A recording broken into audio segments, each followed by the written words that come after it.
There we go. Welcome everybody to our Life Gives Us Split Ends webinar today. And I'm going to share my screen with you right now. And we're going to get started.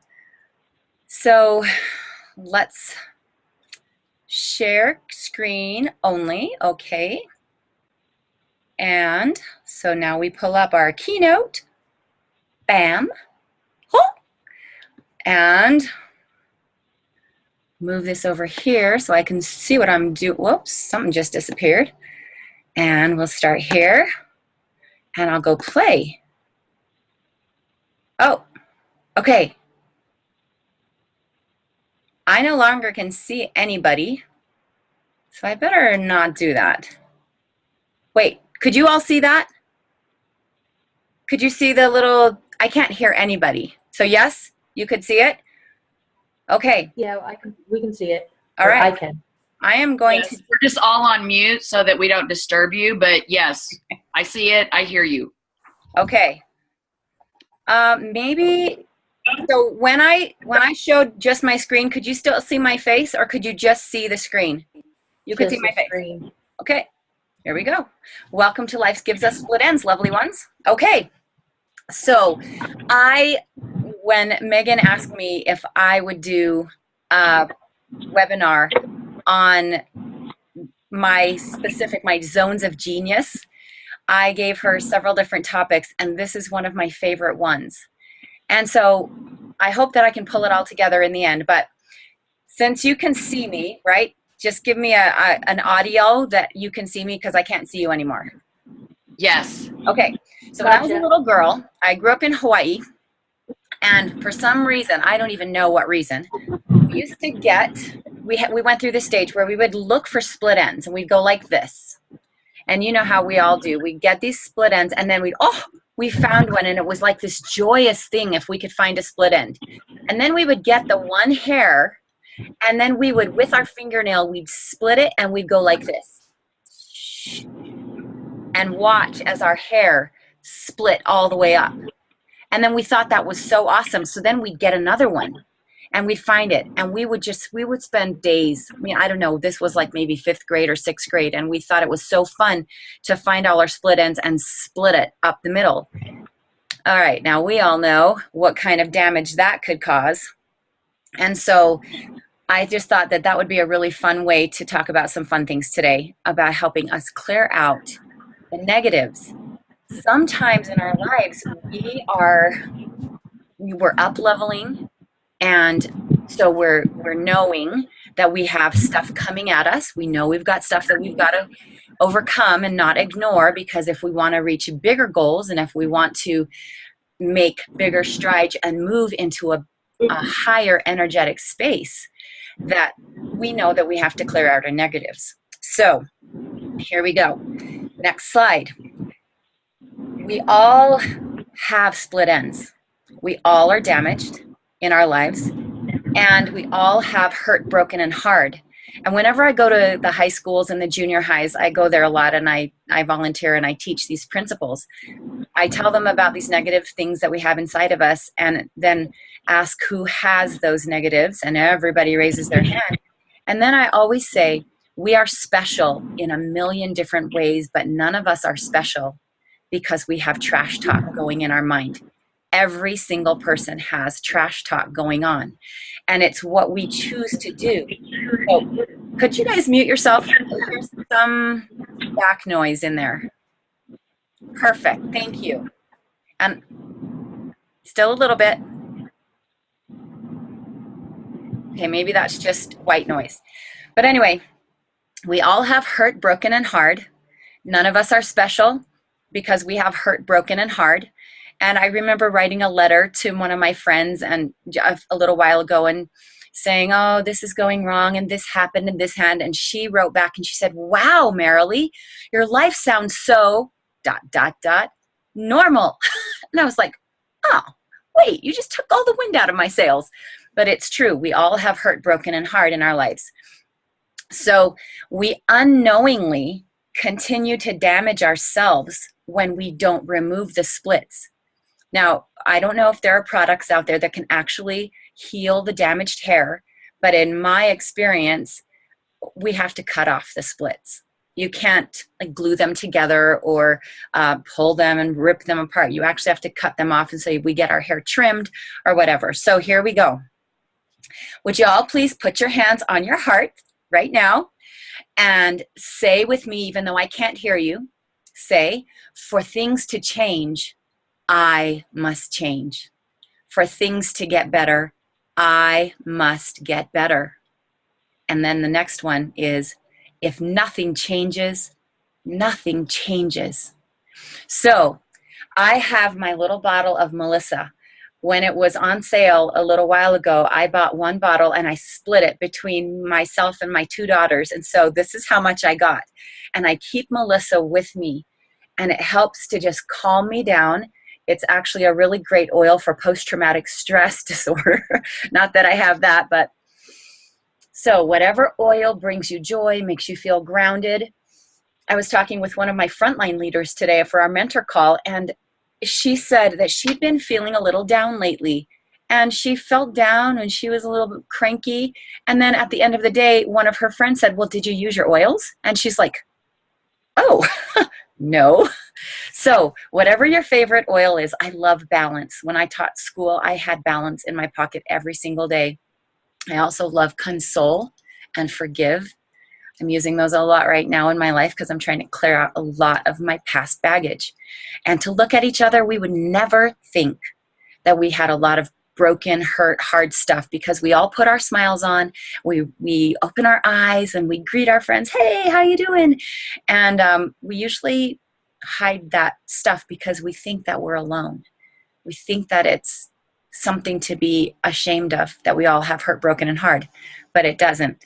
It's not something to be ashamed of. And on this journey in doTERRA, as we are up-leveling with each other, I just imagine us supporting each other through all of our ordeals.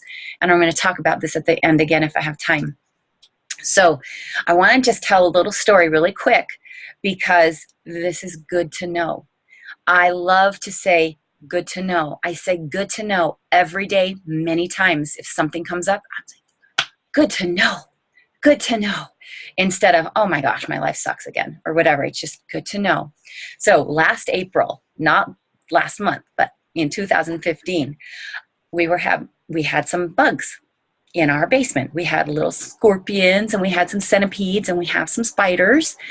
And usually around the spring in April, they all come out. We have a few black widows in the garage, and we had some problems. So I called a pest control dude, and he came to our house. Oh, he was awesome. He had his little uniform on. He had his tank on his back. He had his badge on. He had his sprayer. And he's like, okay, Merrilli, what would you like me to do? So I said, just do your thing. So he went and he did the perimeter outside. He did that inside. He went in the garage and stuck his little pokey thing really into the cracks and everything, and where the black widows might be hiding. And when he was done, he came back into the kitchen and he said, okay, I'm done now. And I said, okay, how much do I owe you? And he told me $90. So I got my checkbook out. And as I was writing his check out, he said, by the way, before I leave, is there anything else that you'd like me to do? And I said, oh yeah, in our guest bathroom, we have some ants. We've never had them this bad. They're coming out of the drain in the bathtub. They're coming out of the spigots. They're coming out of the drain in the sink, and they're crawling behind the mirror. And so at any given moment, we could be doing our makeup and ants would crawl out from behind the mirror. They were just everywhere, and they're really disgusting. And he said, ho, ho, ho, I know exactly what to do. And I just kind of, okay, you go do your thing. So he disappeared, and he came back. I finished writing up the check, and he said, problem is solved. But I have to warn you, just so you know, before the ants disappear completely, they are going to swarm, and they are going to come out thicker and stronger than anything you have ever seen. But never fear. The ants are going to take the bait, and then they will disappear down into wherever they go, and you will never see another ant. And I'm like, good to know. And sure enough, after he left, the next day when I went into the bathroom, there were ants everywhere. And if I hadn't known that they were going to swarm and come up from the depths of wherever, I would have said, he was not, oh my gosh, she's such a fake. I paid him $90. What is he thinking? He's a horrible pest control. I'm going to just give him a bad review, or I'm not going to recommend him to anybody. But because I knew that, I was prepared. And so as we go on this journey, I have personal mentoring clients, and I mentor lots of people on my team. And it's very common for people to say, oh, I quit my vision board because it just made me feel worse than ever. Or, oh, I don't say my affirmations anymore because I just feel so negative. So good to know your ants are swarming, and they are taking the bait, and they are going to go back in and they will disappear, because guess what? Even a year and a month later, I have never seen one ant in my guest bathroom or in my house for that matter. So it worked. So we need to know that this process, I'm 51, so I need to realize that my 51 years of life that have been working for me or against me, whatever it is, I am now trying to up-level that. And it's going to be a little bit trying at times. My ants swarm quite a bit, but I say good to know, because when we figure out what negative stuff is going on, that's when we can work on it. So ladies and gentlemen, don't give up. Your ants are going to swarm. Deal with it. Say good to know. Move on. All right. Our first tool. I know you want to get into it. Our first tool. I believe that prevention is way better than fixing it in the end. So we are going to get to many tools about how to fix ourselves and clear ourselves out. But I just want to talk about preventing stuff from getting in us in the first place, preventing the negative from coming in. So the other day, my husband was watching a documentary on bullfighters, and I got these ideas coming to me because every single morning when I talk to my higher power, I ask two things. I say, give me a secret today. And then I say, my capacity for understanding is deepening, and I love it. My capacity for understanding is deepening, and I love it. And teach me a secret today. So anyway, my husband was watching this documentary, and I came up with this brain tool. So in the bullfighting arena in Spain, it's still alive and well.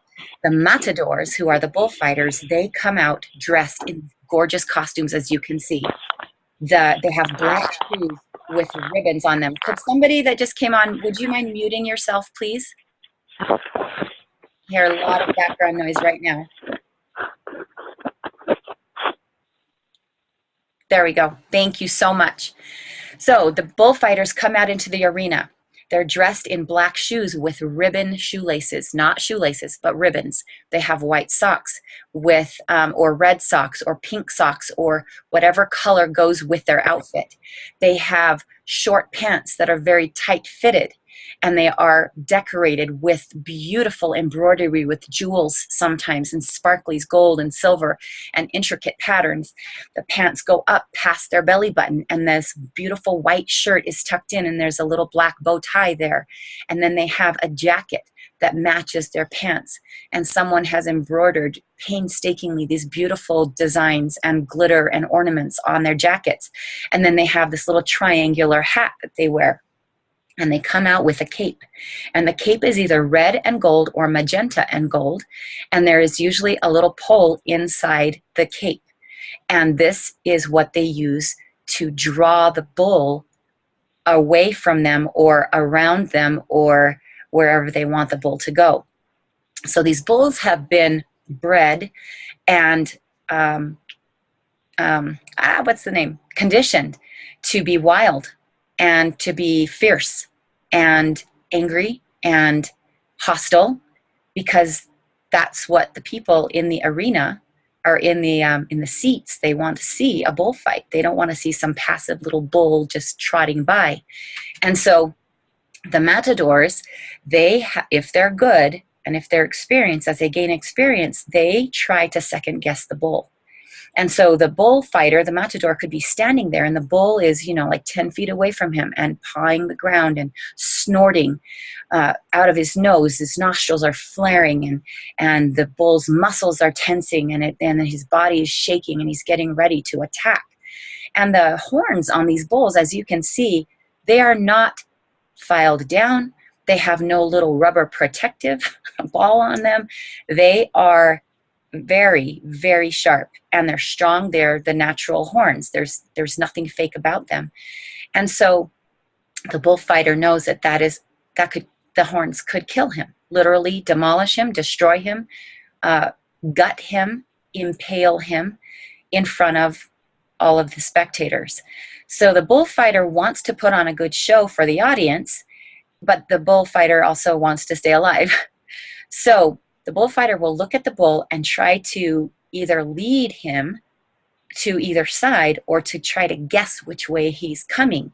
And depending on which way the bull is charging, the matador will use the cape to deflect the bull's horns and let them swoosh right by under his arm. And sometimes the bulls are so close that the matador can actually run his hand along the bull's back as the bull runs by. And I've even seen some where the matador slaps the bull on the butt as the bull runs by. So they're very, very close. And as you can see on the right, the matador in the blue costume, he is in the beautiful pose. His foot is back, his shoulders are back, his head is down, and he has one hand behind his back while he guides the bull to swoosh right by him without impaling him or injuring him. So as I was watching this, I had already asked my higher power to please teach me a secret today. And I had a thought come to me about bullfighting and a way in our lives that we can help ourselves not get impaled by negative people and situations around us. So, how many times have we seen someone or a situation simmering in front of us and starting to boil, and we see people's nostrils flaring, we see the red faces, we feel that energy of heat and hatred or anger roiling off them and kind of coming at us. So we have a choice. I like to imagine myself as the matador, that I have a choice, and I am trying to gauge which way that bull is going to come, and I do not want to take that full on. I don't want to stand there and have that bull charge straight at me. No way. Those horns are not going to get me. Because you know what? That means my self-worth. That means my personal value. That means my mood. That means my creative powers.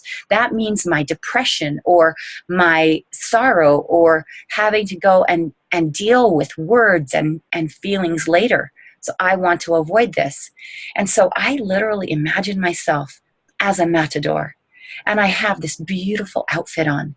And I have my cape. And I see that situation coming at me, and instead of taking it full on, I get my cape out and I hold it on my right side or my left, and as it comes at me, I just swoosh it right by, and I literally feel the energy go right under my arm or right by me. And then, since no one ever cheers for me when I do tiny things like that, like not saying something mean, nobody cheers for me. I then stand in my matadorian, I made that word up, matadorian pose, and I look up into the audience and I allow all of my fans to cheer for me, and I imagine them surging to their feet with hands in the air and screaming my name and clapping and applauding me a standing ovation that I was able to deflect that bull. And I can tell you that since I started doing this and since I started teaching this principle, it has been such a powerful tool. And one time, someone was sitting maybe, 15 feet away from me, and we were chatting, and he said something really mean. And I heard it with my ears, but because I had conditioned my brain that I'm a matador and I can deflect this, I heard it with my ears, and then in my mind's eye, I saw this energy coming at me. And it was like in the air. It's like a slow motion, like, oh, here I come. And so I had heard it with my ears, but the energy of it hadn't impaled me yet. So even though I had heard them, I quickly, in my mind, just like, and I got my cape.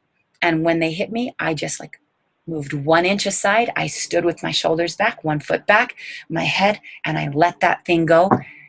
And to this day, and then I heard my audience scream for me. And I can't remember what he said to me. Before, he would say mean things and they would go into my heart and they would just devastate me. It could be a teacher, a principal, a boss, a spouse, a child, a friend. I mean, anybody. And if we have a tool, it's really awesome because then it doesn't get inside of us. So here's another tool, and I totally stole this from Callie Wilson on her webinar. I just put a fun name to it.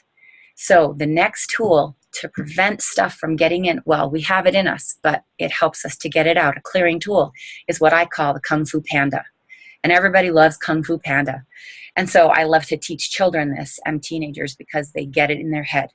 So when we have a negative thought, we have to realize that every negative thought is going to devastate our universe because our brain doesn't care if the negative or if any thoughts that we have serve us. Our brain does not care.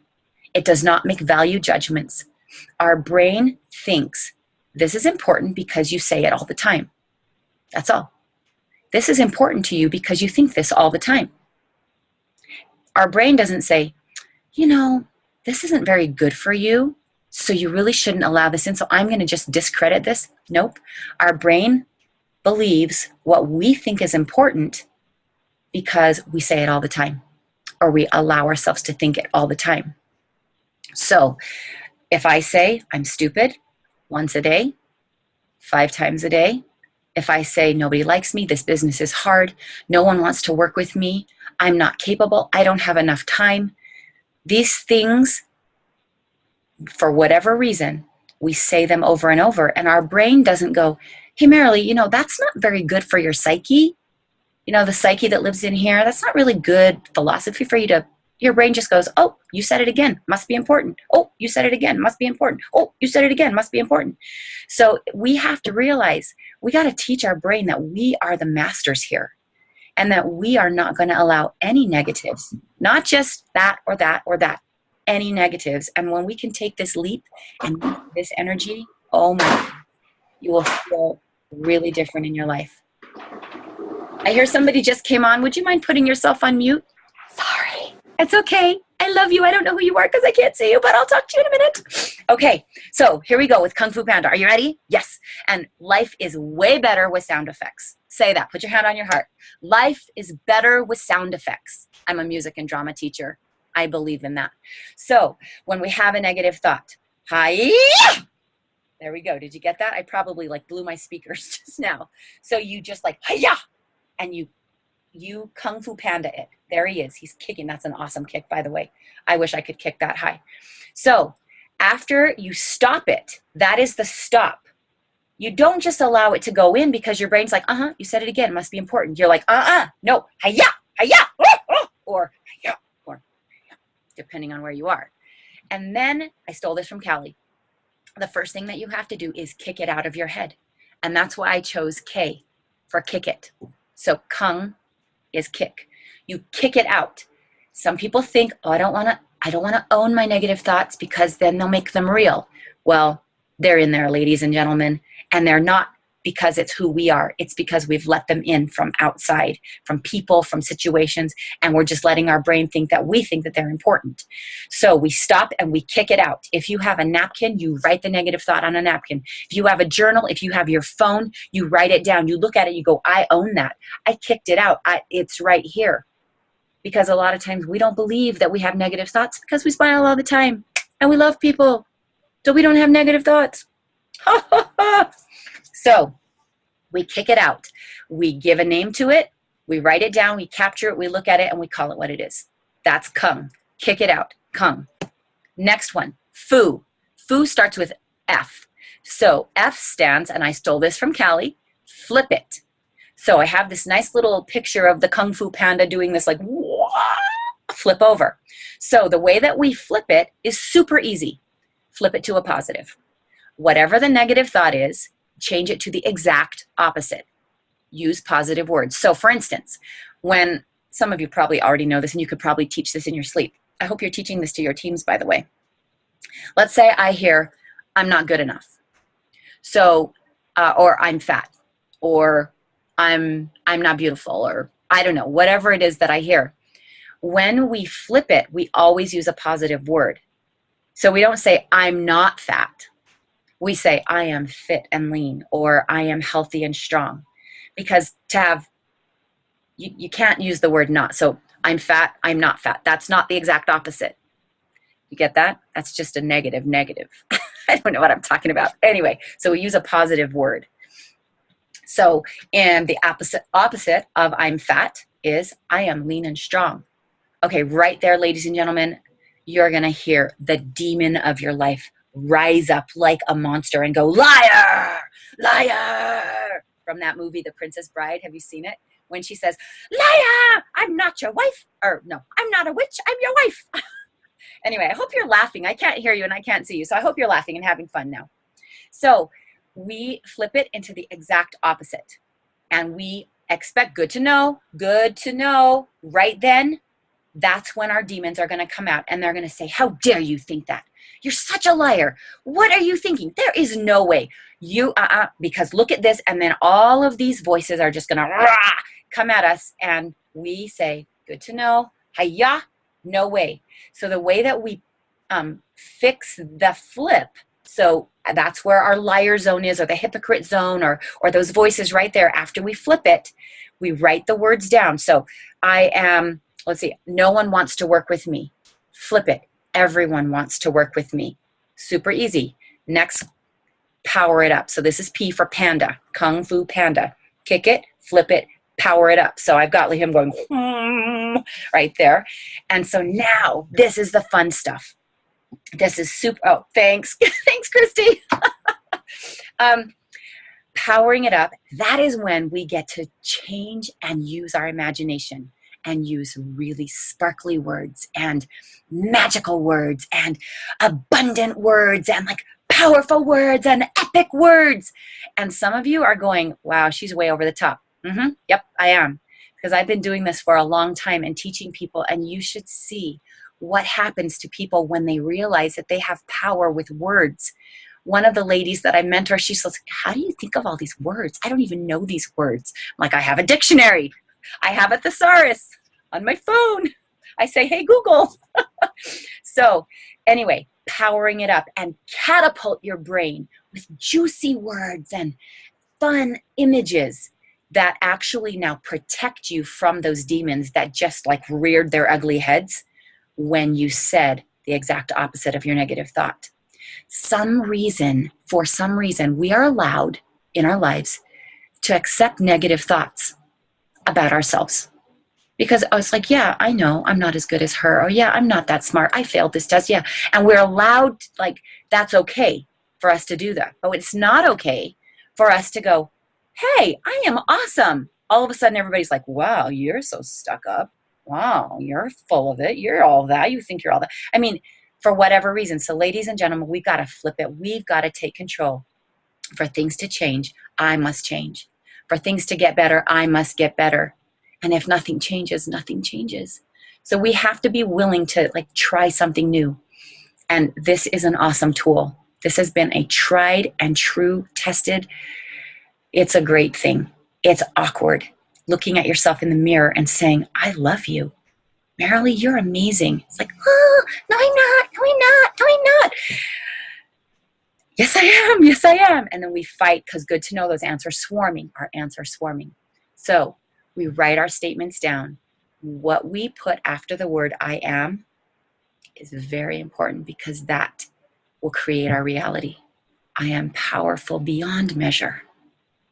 I add value wherever I go. Whatever I teach brings joy and abundance to others. I can say those really easily now, but I couldn't in the beginning. I was just like, this is so uncomfortable. But I can say it now because I've been practicing. So this is one I stole from Callie. Look at the bottom there. It says, example of Kung Fu Panda, kick, flip, and power up. I'm not a good teacher. She heard this, one of her negative voices, on a flight to Colorado to work with Barb Kunkel, maybe even Christy, maybe you. And she heard this voice in her head, I'm not a good teacher. So she went, hey, yeah. Maybe she didn't because she didn't do the Kung Fu Panda yet. But she flipped it. And this is what she powered it up as. I will be in tune with the needs of my audience, and my experiences will add value to theirs. And here's the power up. The message I share will be life-changing. And all of you that were there with Callie, you know that that happened that weekend. So, very good. All right, clear it out. Read this with me. I can't hear you, but let's read it together. Talking about our problems is our greatest addiction. Break the habit. Talk about your joys. I dare you. People can't handle it. It's so funny. When you start talking about awesome things, people are like, oh, and then it makes them uncomfortable. So we're up-leveling, ladies and gentlemen. We are up-leveling. We are going to stop talking about our troubles. We're going to focus, stay solution-focused, and we're going to talk about our joys. Okay, preparing and preventing. Still, this is one of the things that I am working on extremely much to get this into my brain. Food is the most abused anxiety drug, and exercise is the least utilized antidepressant. Not going to spend a lot of time on that. Take that. I hope you guys are screenshotting these too. I spent a lot of time on these slides. All right. When I started mentoring with Stephanie McGuire, the very first session, she told me that my assignment was to go clean one of the rooms in my house. I was like, well, I'm here to be mentored. I'm here to, clean out my heart and figure out how I can get more power. And she's like, no, your assignment is to go clean one of the rooms in your house. You pick whatever room. I picked my pantry. It was huge. And one of the things that she told me when I said, why? She said, because clutter and disorganization takes up room in our brains. Like, how can that take up room in my brain? Well, it does. And as we clean out, literally, physically, rooms and spaces in our homes and in our offices or wherever, it creates space in our brain to receive more inspiration and more ideas. I did not believe her, but let me read. I believed in her. I didn't believe her. I believed in her. So I did that. And since then, let me tell you that I've cleaned out every single room in my upstairs. And that's like 5, 6, 7 rooms. And it's amazing. And I felt clarity come in to my life. I felt ideas coming. And just to have the space and go in and look at a beautifully tidied room. So I would challenge us, clear out the clutter so that it clears out space inside of us so that we can be filled with more ideas and creation and not be bogged down with weight. Many of you have heard of the book, The Magical Art of Tidying Up. I strongly recommend that book. There's little clips of it on YouTube if you want to just kind of get a teaser, a trailer for free. There's lots of different ways that you can get that from the library. Costco has it. Audible, lots of people have it. It's really awesome. Okay, Kirk Duncan at Master Your Influence last time, he said, move out of Moodyville, people. I don't think he said Gloomyville, but I wrote Gloomyville in my notes. Move out of Gloomyville. Pack your bags and leave. That is a bustling metropolis. There are tons of people in that town. We need to get out of that town and move into Happy Heights or out in the country where there's not so many people. And it's okay if you want to go back to Moodyville every once in a while, but just go back to deliver cookies. Don't stay there. Get out of Moodyville. And the way that we do that is to raise our energy. Moodyville is a place where we think that our feelings are true. When I turned 45, I think, I started having my midlife crisis. And one of the best words of advice that I got from anybody was, do not believe everything you feel. Your feelings are not real right now. And you have all these feelings like whatever, and just don't believe them. Stay on the track of your life. Stay on what you knew. Stay on what you know. Get through the Moodyville and you'll be fine. Okay, Anne Washburn gives us these tools, and I love this. If you've listened to her, my bucket list CD, amazing. So Anne told tells us that she used to have one bucket in her mind where she put everything that she was afraid of.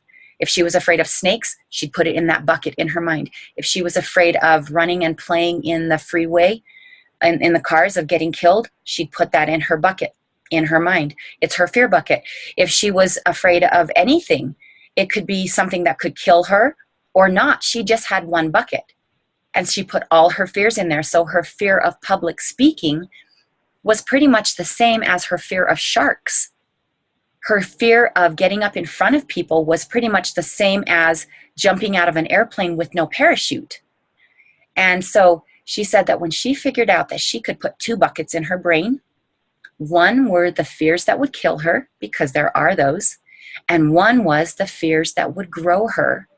That was a tool that she was able to separate immediately her fears. And then she kept the fears of the things that would kill her as horrible fears, and she kept the fears of things that could grow her as her bucket list of things that she was going to now master and accomplish. So we don't have a lot of time to talk about that, but let's just leave that together with a tool. Okay, how many of you feel like this? Yeah. And these could be real people. These could be our subconscious voices. This could be anybody, but we all have these voices. How many of you feel like this? Sadness, frustration, depression, silence, sorrow, stress, anger, stop, grief. I can't read some of those. Suffering, mad, pain. Yeah. How many of you feel like we just are constantly bombarded with negativity, and let's remember, don't believe everything you feel. Don't believe everything you think. But here we are. And some of us are in survive energy right now. I was in survive energy for a lot of years, where all I could do was survive. I didn't feel like I could thrive. And so we are now, ladies and gentlemen, trying to get out of survive and get into thrive. And so here are some really awesome tools to do that. A lot of times, look at these people on the right. I mean, they're like monsters and zombies full of these words. Remember that people in our country, in our community, in our city, in our families, in our schools are walking around like this. People are projecting things onto other people, and then people are also having them from inside of themselves. Do you relate to any of this? Okay, no negative thoughts allowed, and be careful how you talk to yourself because you are listening. I love this slide. Oh, this is me, except not blonde and short-haired, and I'm not a boy, and I don't have a skinny tummy like that yet. Okay, well, it's still me. So this is our space. Oh, this is our space. This is our creation. We can manage everything in our space. And it's with repetition and intensity, what we allow in, that our brain is believing is important to us. So as we change what we allow in and the talk that we do to ourselves, this space can sizzle with magic and with power, with abundance, with creation. And so Kirk Duncan teaches squash the trash talk. So you can see this guy, he's like squashing it out. He's like, stay out of my space. Kirk actually pushes his hands down and squashes it down. Squash the trash talk. Okay, so now we're going to jump really fast into some of the other tools. Just so you know, energy clearing is the fastest way to get rid of negative stuff inside of you with energy healers and energy clearers. And let me read you some of the people that I have gone to. I just want to tell you that I have loved every single one of them. And if you want to ask me about personal experiences, I've personally been to McKee too. She's awesome. Love her. I've been to Dina Jordan. She's a phone consultation and she does Christ-centered energy healing. I've been to Ron Wayman at Sensory Dynamics in Salt Lake City, and he is very powerful. He helped me find some things that were in my body and embedded in my soul that I got out, and it was amazing. Sensory Dynamics. Joyce South, she's in West Jordan, and she does craniosacral therapy, and I've been to her, and it is very clearing, very cleansing experience, very non-invasive. And I've been to Susie Vincent, who also, she's a student of Ron Wayman at Sensory Dynamics. And one of my personal friends, her name is Linda Curtis. She does the emotion code. So these are all people that I personally have gone to, and I've had really, really phenomenal results. So just putting that out there. But now that it costs money, and sometimes it's a distance to drive or a long distance phone bill. But anyway, just want to put that out there. Okay. I saw Kirk Duncan do this a year and a half ago, like the first event of his that I ever went to. He called this girl, her name Julia, I still remember her name, out of the audience and handed her a water bottle that had 1 inch of water in it. And he said, Julia, I want you to stand here by me and hold this water bottle out here. And look, it's empty, except it just got 1 inch of water. And Julia's like, yeah, sure. I just worked out. I'm good. She's really fit. So she's standing there, and Kirk starts teaching, starts telling about things that are trapped inside of us, this negative stuff.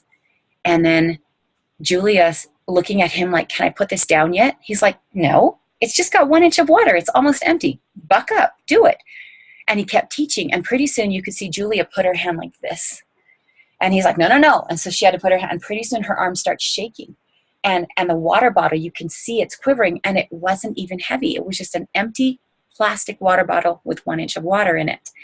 And the, the message that Kirk was sending is that when we don't clear stuff out, when we have things inside of us that we think are hidden, or we've squashed them down, or we don't deal with them, they are still there. And at one point or other, when we're trying to move forward, pretty soon that is going to be all we can think about. And you could see Julia over there, she's not listening to a thing Kirk is saying. She's just trying to hold this bottle up, and she's in pain, and she's like, oh, and she's shaking, and he keeps telling her to get her arm up, and she's like, why? And it was obvious that nothing that he was teaching was going into her mind, because she was so consumed with this little bit of water. And so Kirk just wanted to let us know that if we don't clear stuff out, it takes up space, and it uses our power, and it sucks us dry in some ways. And if we want to up level, we've got to clear it out. Okay. Some people like to release, meaning clear out energy, on the odd days of the month. That's a really easy way to remember it. On the odd days, I'm going to get rid of stuff. And on the even days, I'm going to power up, which means I'm going to fill myself with good stuff. Kirk Duncan says that tears and sweat are liquid life, and you can help release emotions through both ways. Through sweat, which is exercising or working hard, building something, contributing to something, where sweat, like liquid, actually comes out of your body, and crying, finding ways to release the sadness and the pain. And we're all like, oh, I don't cry, I'm tough, I don't cry. So that's a good way to release energy. Moving our body. Oh, yes, get your hands up above your head. It's so amazing when people, they're like, this is as far as I can go. And it's not a physical, like their doctor didn't say they can't raise their arms, but their energy is so low, their personal value, their thoughts about themselves. They, to try to dance, they're like this, and it's like, get your arms up. And it's really difficult for them. So get your energy flowing, get your arms above your head. The problem is not the problem. The problem is that our energy to solve the problem is too low. But if we can raise our energy, we can look at our problem in a new way, and ideas come because we're on a different energetic level. So stand, get your hands up, dance, move. All right, you can see this girl has some split ends. Kirk Duncan has also taught about a black journal. A black journal is private. It is only for you, no one else. This is absolutely sacred and secret. And in your black journal, you actually write down your negative thoughts. And people balk at this. They fight this, and they say, I do not want to claim my negative thoughts. I don't want, and we say, oh, I don't have those negative thoughts. But until we own them and like get them out and look at them and go, brain, look, these are negative thoughts and they're not serving me. If nothing changes, nothing changes. So keeping a black journal with you, writing down negative thoughts. If you have the same negative thought, then you just might make a little check mark by it. So you might have 20 checks by the same sentence, or you can rewrite the sentences over and over. But after a while, your brain is going to get the message like, oh, this isn't serving me. Okay. So black journals, capture your negative thoughts. Colored journal, beautiful, because as you clear out, you're going to make space for new ideas. And if we have an idea and we don't write it down and we think, oh, this is the best idea ever, I'm surely going to remember this. You know how that goes. So we have a colored journal, which teaches our brain, write new ideas, and we write down new ideas and inspiration that we have. If you don't believe that you have negative thoughts, just try this. Take control of your thoughts with the secret weapon. It's a hair tie around your wrist. And just do an experiment. Put your hair tie around your wrist, and every time you have a negative thought, just change it to your other wrist. This is not supposed to be tight. It's not a punishment.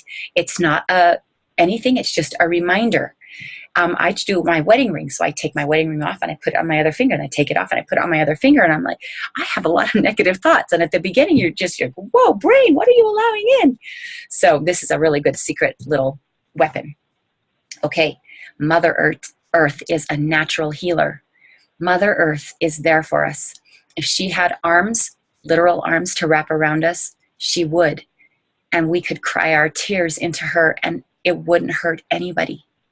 So often we take our negatives out on our families because they're closest to us, and we think, well, they're going to love us anyway.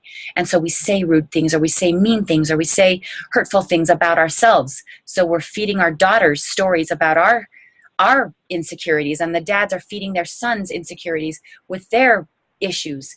And so it's really important to just stop and find a private place, find a tree, go out and just tell the tree. I live in a place where I would have to go kind of far away to find a private area. So this one, for me, I mean, my backyard is surrounded by lots of other people and they could hear me yelling and crying. But when you have a chance to go to the mountains or go out and away from stuff and just tell a tree your problems, it's a cleansing, clearing tool. Picking up a rock. Picking up a rock is heavy. A rock is weighted.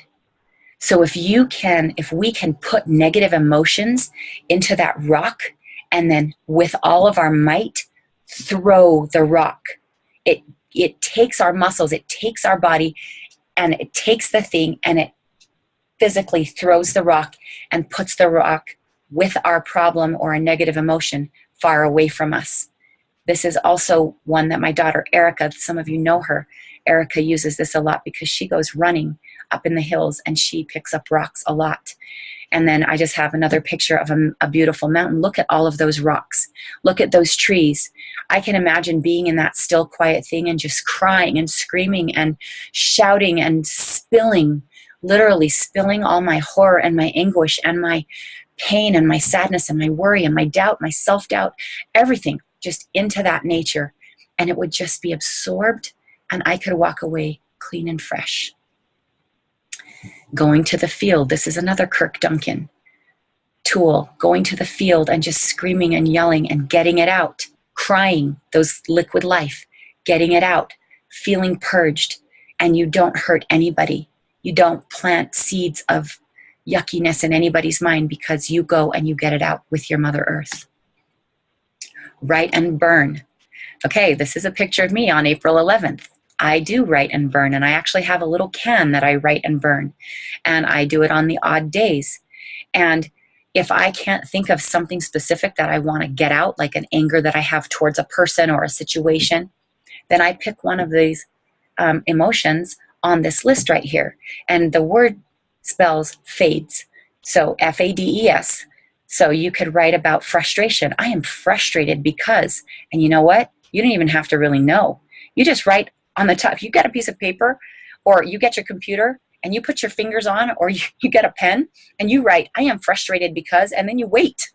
And I promise you something's going to come up about why you're frustrated. And then you just go and go and go and write and type and write and write and write.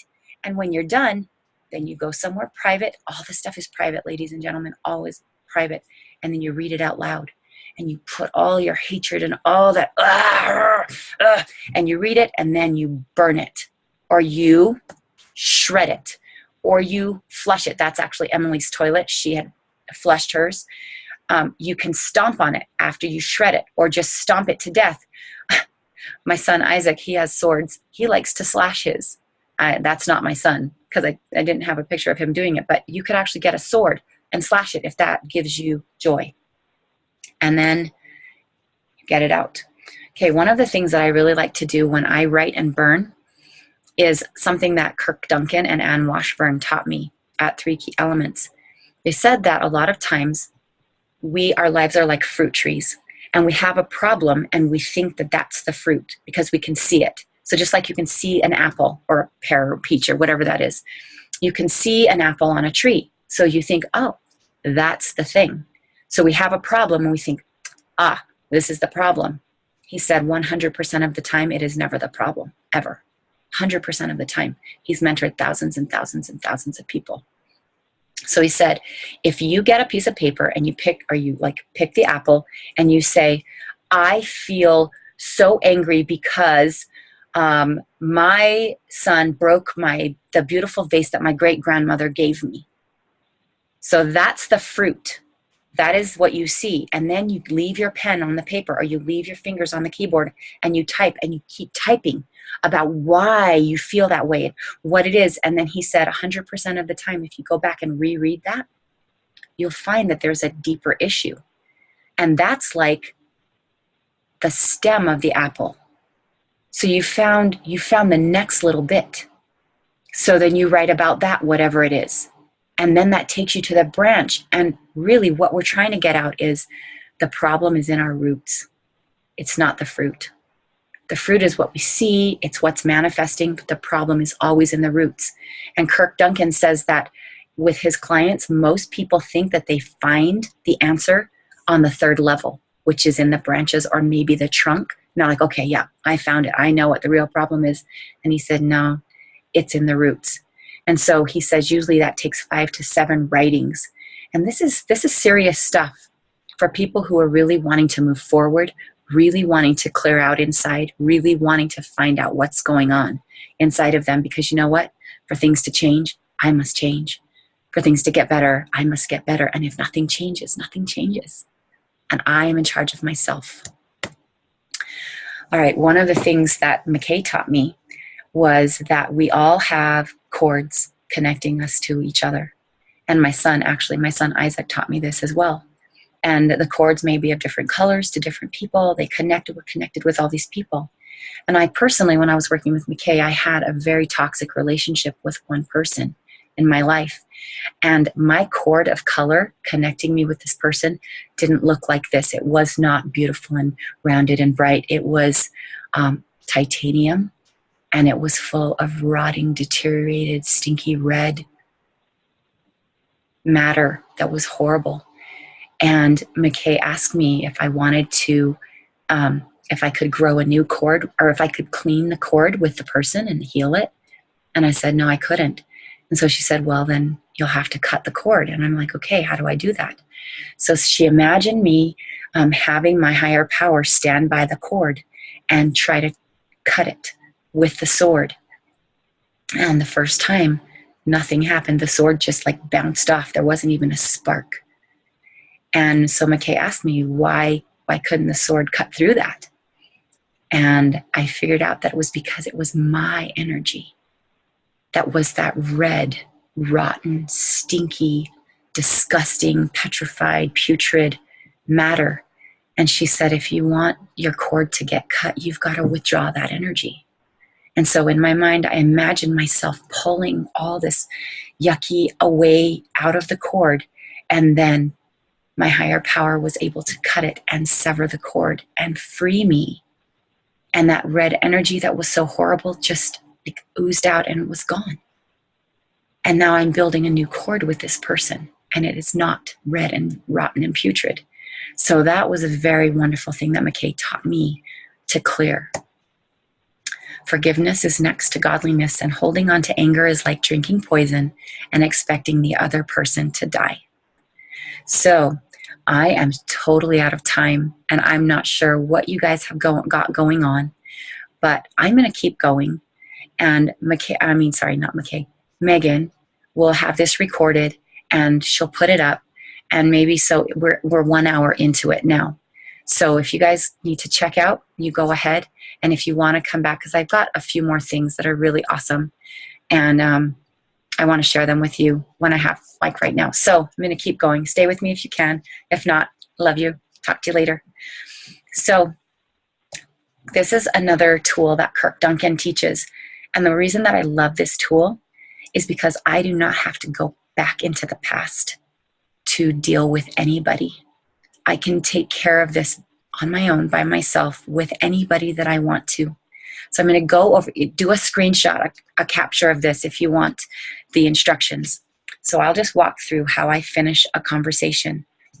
When the reason that I would need to finish a conversation is that I was not able to say something that I needed to say or wanted to say, or I felt like my voice was taken away from me, like my power was taken away from me, and that I had become a victim, or that I had become trapped and I was not able to speak and express myself. So I do this 100% of the time in my car. I never do it anywhere else. I don't know why, but I imagine that the person that I'm going to call, I'm just going to say her name is Sally. So if I wanted to finish a conversation with Sally, I would imagine Sally on the driver's side or the passenger side outside my car, just her essence. I would never tell her that I was doing this, ever. I would never say, hey, Sally, I'm going to finish a conversation with you, ever, never. This is completely private, secret, and sacred. So I would say, Sally, can I talk to you? And then I would listen. And if her essence, her soul, her spirit said yes, then I would say, come sit by me. I've only ever had one lady go, I don't know if I really want to talk to you. And then I said, I really need to talk to you. And she's like, fine. And so I imagine that they get in the car, close the door, the windows are all up. And then Kirk Duncan says that if you're really scared of this person, or if this person has hurt you and you feel like you're not safe, then you imagine them as this wee little person. And you imagine them on your hand and you say, I need to talk to you. And then you just put them down so that they're tiny, but you still can finish the conversation with them. So then, this is the fun part. You let loose. You just let loose. And you tell them what you think. You say, oh my gosh, do you know how much you've hurt me? Do you know what you did to me? Do you know what you did to my child? Do you know how much I hate you? And you just like, do you know that you lost me $5,000? I mean, whatever it is, you just say everything. Say it. Get it all out. Sometimes you cry. Sometimes it's a fierce whisper. Sometimes it's just like, I just need to tell you this. It's just really interesting. It's so interesting when you do this. And then after it's all out, then you look at that person and you say two things, because we don't know when we were little if we were taught to say, go apologize or go say, I'm sorry. So we say both of the things to cover all bases, and we say, Sally, I am so sorry and I apologize for pointing all this negative energy at you for all these years. We do not apologize, and we don't take the blame unless it really was our fault. We don't take that on us. We say, I am so sorry and I apologize that I have pointed all this negative energy at you for so long. Will you please forgive me? That's hard. Will you please forgive me? And then we wait. And whether they do or whether they don't, it doesn't matter. Then we look up to the sky or out into nature and we address our higher power. And my higher power is God, and I call him Dad. So I say, you can say whoever, source, universe, tree, mountain, whoever. I say, hey, Dad, I am so sorry and I apologize for pointing all this negative energy at you. This is really powerful for me. I still feel this every single time I say it to my dad. I'm so sorry that I have been pointing all this negative energy at you for all these years. Will you please forgive me? And I always hear, of course, of course. And then the hardest thing, the hardest of all, is I tilt the rearview mirror down and I look in my eyes. I look at myself and I say, hey, Merrilli, I am so sorry. And I apologize for harboring and pointing all this negative energy at you inside me for all these years. Will you please forgive me? And as I'm looking in my eyes, it's a very deep experience. And I say, yes. And at first, oh my goodness, it was so hard. I didn't want to look at myself. It was easier talking to God. It was easier talking to the person next to me than it was to talk to myself and to move forward from that and clear that out and leave it behind. And then after that, then you look at the person, the essence of the person. And if it's one of those wee little people, you just so carefully and lovingly and sweetly, you just release them. Or you just release them from your presence. And you're done. And I always feel an opening in my soul. And the real me that's in there goes, oh, more room. Literally, I am not joking. Whenever I finish a conversation, and I finish conversations a lot, I literally feel like my soul is just like waking up and going, oh, yes, I have more space. And then I get ideas and I get feelings and I learn more secrets. And it's wonderful. So, awesome tool. Okay. If you're still with me, great. I love this poem. This is by a poet named Rumi. The breeze at dawn has secrets to tell you. Don't go back to sleep.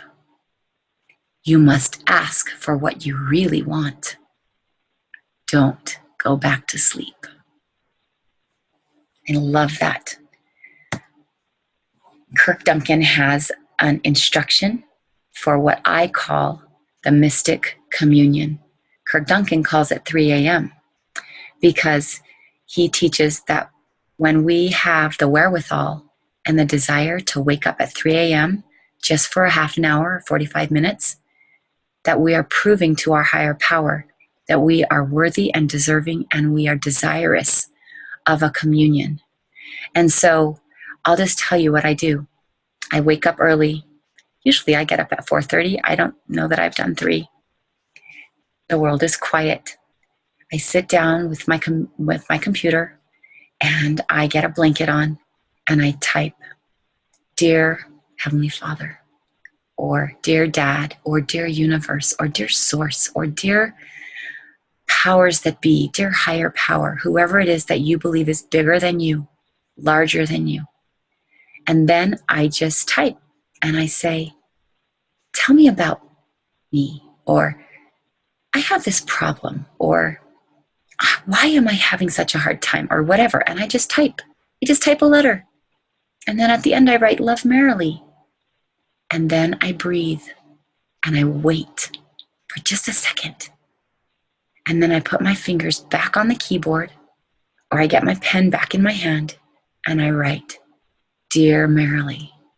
And then I write whatever I think, whatever comes to me, whatever comes into my mind, and I type it. And then I don't read, and then I put love Dad at the end. And the thing that I love is that I always wait for at least one day. I just print it out and I put it in my pile. And then I go back the next day or the following day and I read it. And it's like a personal message to me from the universe, from the powers of creation themselves. And I don't even remember receiving that message. When I read what I've typed, I'm like, what? Oh. And sometimes it's, you know what, Merrilli? You already know. Get your butt in gear and go do something. And sometimes it's like, did you know this? And I'm like, no, I didn't. Oh. Anyway, it's really, really cool. Okay, I hope you screen captured that one. We're almost done. Okay, I am a big Harry Potter fan. So I put a slide of Harry fighting the Dementors. And this is at the very end of the stories I can't remember which book, but you can see those black monsters that are trying to get him. And he casts a spell of protection. And the protection it comes from inside of him, but it draws on the powers of his family, his parents, and the surrounding magical powers that be. And I also put a picture of a mighty warrior angel there on the right, that I love to imagine that I have powerful guardians, and that could be my grandpa right there. Yeah, that could be my great grandpa.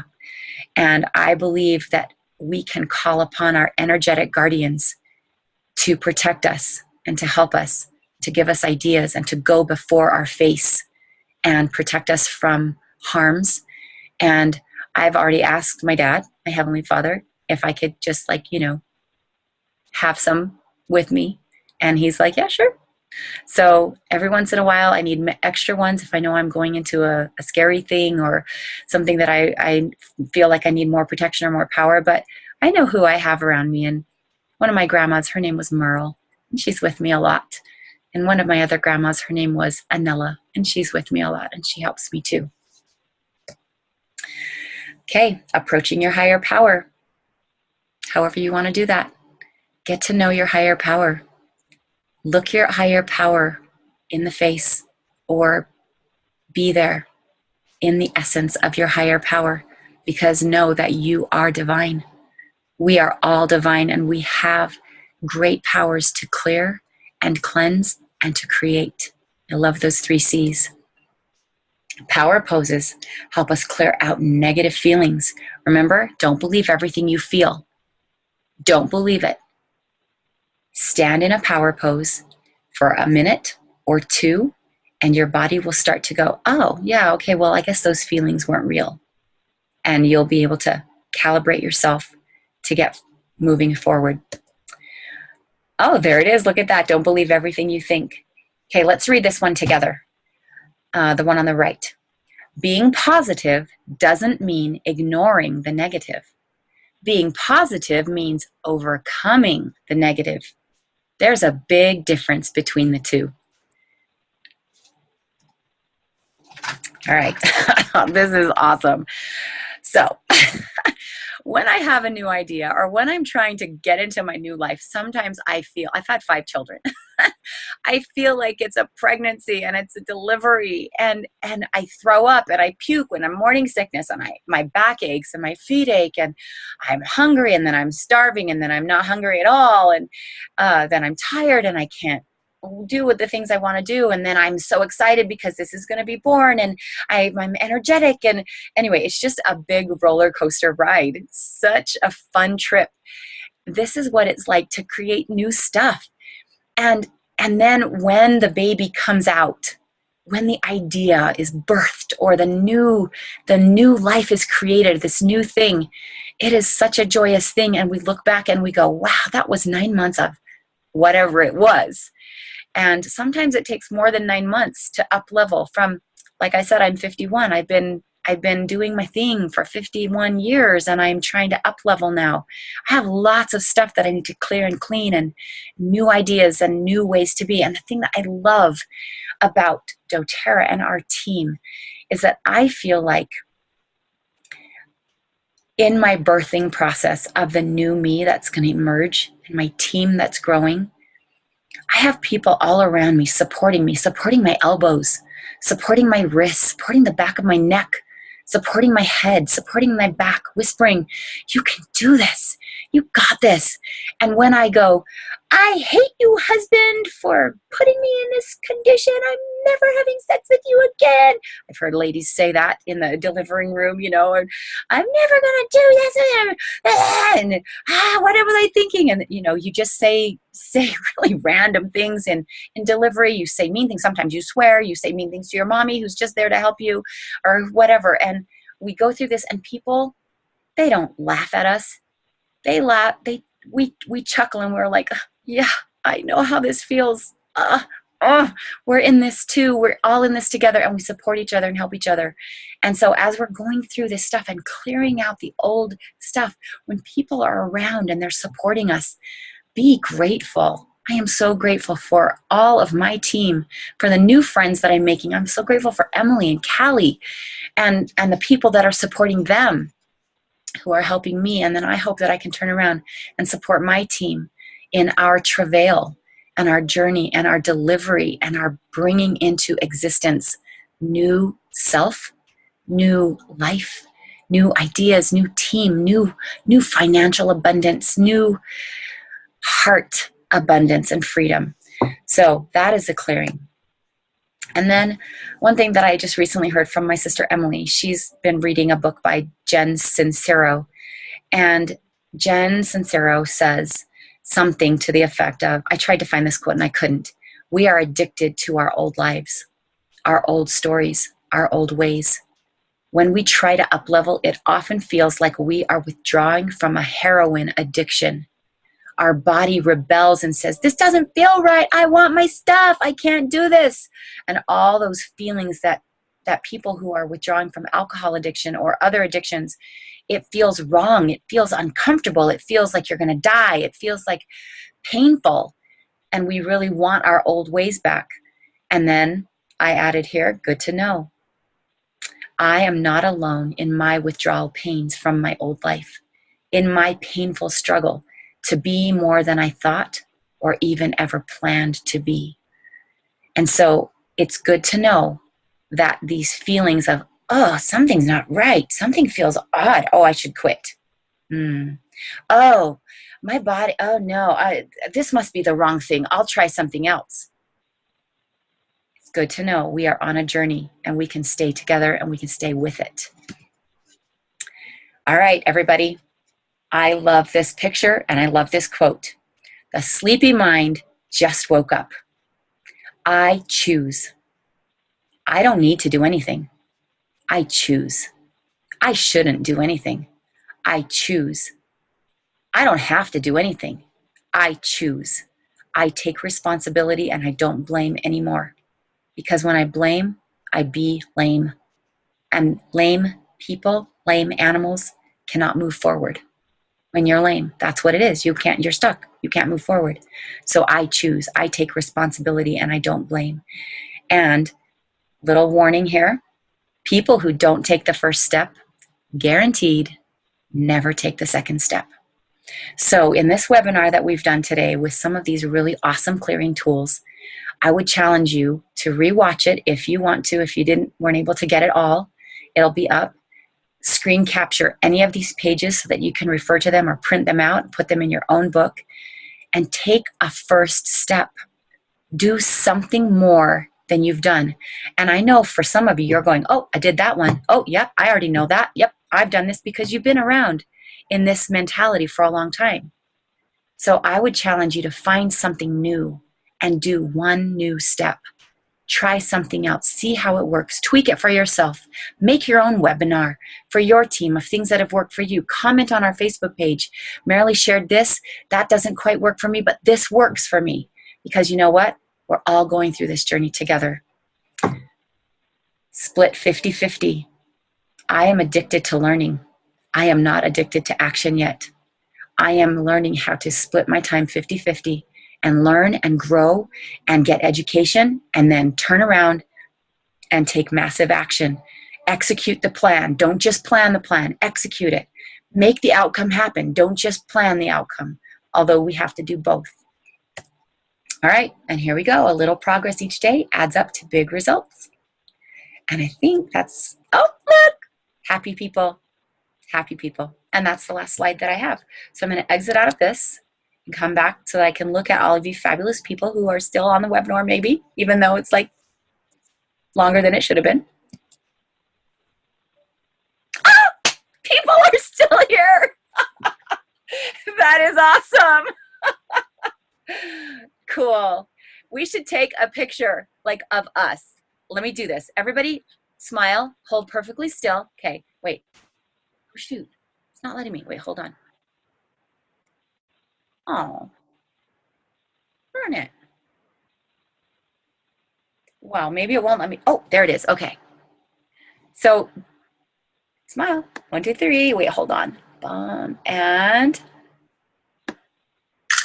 oh, my finger camera's in the way. Hold on. I gotta do that again. I went like this. Okay, I'll put my finger down this time. Okay, 1, 2, 3. Yay! Okay, and there even might be more people. I don't know. Nope. Yes, there are more people. I didn't take a picture of everybody. All right, lovelies. So do you want to add anything? I mean, you're still here. We have time if you want to like take yourself off of mute, or let's see, there should be a chat. Let me take off share screen. How do I do that? Let's see. I'm going to try to go. Okay, let's go down. See if there's my Zoom. Can you still see my screen? Trust us, we look good on mobile. Can you see that? Well, okay, unmute yourself. I can't hear you. See I'm what sorry, yes, I can see Oh, it. there we go. Okay, so now I'm going to say stop share. Oh, there you go. Okay, all right. So let's not stop the share. Let's share, but I stopped sharing my screen. Okay. All right. Do you want to say anything? Awesome job. I loved it. Thank you. Okay, tell me. Wait, okay, Cindy. And then I have Hallie, and then there's Dee. Dee. Hi, Dee Dee. And then someone's on the phone. 808. Ooh, that's a Hawaiian number. Who's that? Maybe she's still on mute. Okay. Okay, Cindy, do you want, or not Cindy? Yeah, that was me. Okay. Yeah. I have some relationships in my life that some are old and I'm thinking they're in the past, but I'm like, oh my gosh, I've got 6 pages of notes here. I have to go out in the woods now. And I mean, just great tools. So I'm really excited to be able to do some of this and say, okay, yay, now I let it go.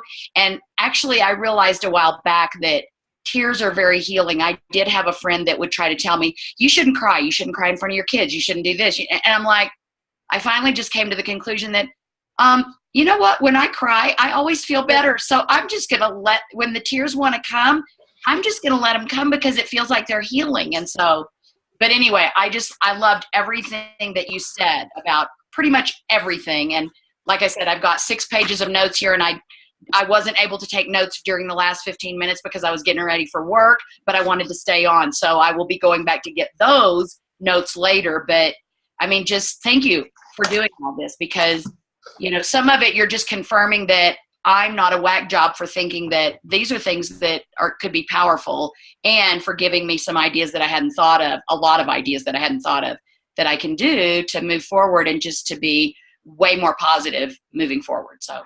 Awesome. Can I give you one little tip about your list of people? Yes. Go in order. Okay. They come into our minds for a reason, and sometimes we want to skip. Try to go in order as much as you can. Don't skip. Okay. Yeah. All right. Okay. I won't skip. Cindy. Thank you. And I'm actually going to have to get off now because I have to go to work. Good to see you. Thank you. Bye. Bye-bye. Natasha, is that your baby barking? No, mine's sleeping. No, it's my dog. Oh, The UPS guy's outside for our neighbor, so the dog's telling me. Your dog is a good dog, protective dog.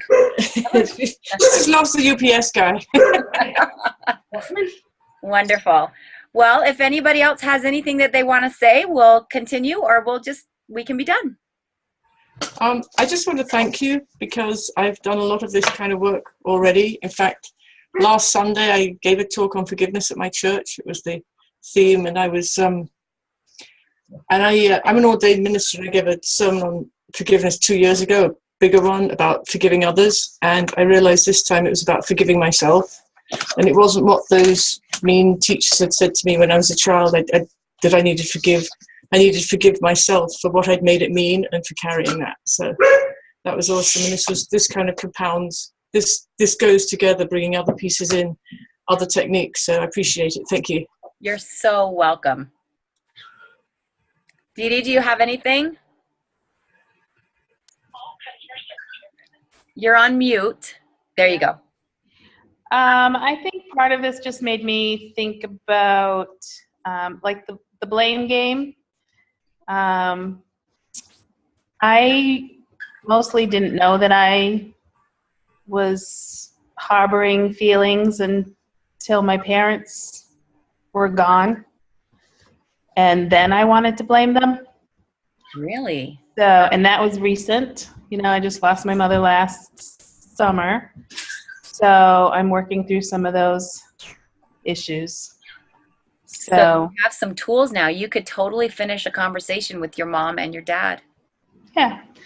Yeah. But you know, I have a lot of empathy for both of my parents because the way that they were was because of dysfunction, alcoholism, that kind of stuff. So it's how to put those emotions in their place so that nothing holds me back now, because I know they both are very proud of me. But they had their issues that actually it's more of a jealousy of my siblings because they had closer relationships with my parents than I did. So I was born when my mother was very depressed. So the bond wasn't there. Wow. So, but this kind of, I'll call it a workshop or whatever, but this kind of communication between us, just small group of people, and the things that you said, you know, I can use some of those tools to put some things in place and make sure that I'm not harboring any ill feelings, because my siblings are still alive and it's not their fault either. Yeah. Right. You know what my mom always used to say? She used to say, Merrilli, this isn't heaven. If this were heaven, everything would be perfect, but this is earth. Mm-hmm. She said that to me 100 times while I was growing up, and I, cry, my friends don't like, whatever. Yeah. Merrilli, this isn't heaven.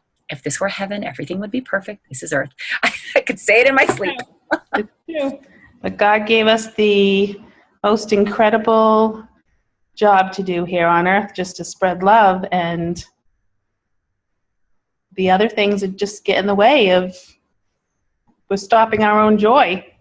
You are so right. Hold on. So thank you. I'm glad I was able to catch this. Good. Session. Thank you. Natasha? Yes. Hello. Hello. Oh, here comes my dog. I started talking. I'm really big on the, I've taken my mom for a lot of car rides. And we're not, completely finished yet. I think she'll be in the passenger seat or in the back on, the cross-country trip to Nova Scotia for sure. But that's been one of the biggest things that I've taken is, talking to, trying to finish those conversations and forgiving myself for holding that anger. And I think that's one of the hardest things I've done yet. Well, I have great faith in you. I have seen you in person, and I know you've got this, girl. Well, thank you. One of the things that I say a lot, I put my hand on my heart, and I actually tap my collarbone. I say to my higher power, I say, please forgive me for not knowing what I didn't know. I say that all the time. Please forgive me for not knowing what I didn't know. And I say, do you think I will be forgiven for not trusting you completely? Do you think that I can be forgiven for not trusting myself? Do you think that I can, I just ask all the time, do you think I can be forgiven for this? And the answer is always, sometimes it's like, really? You're asking me this again? I'm like, I just need reassurance. Right? I hear that.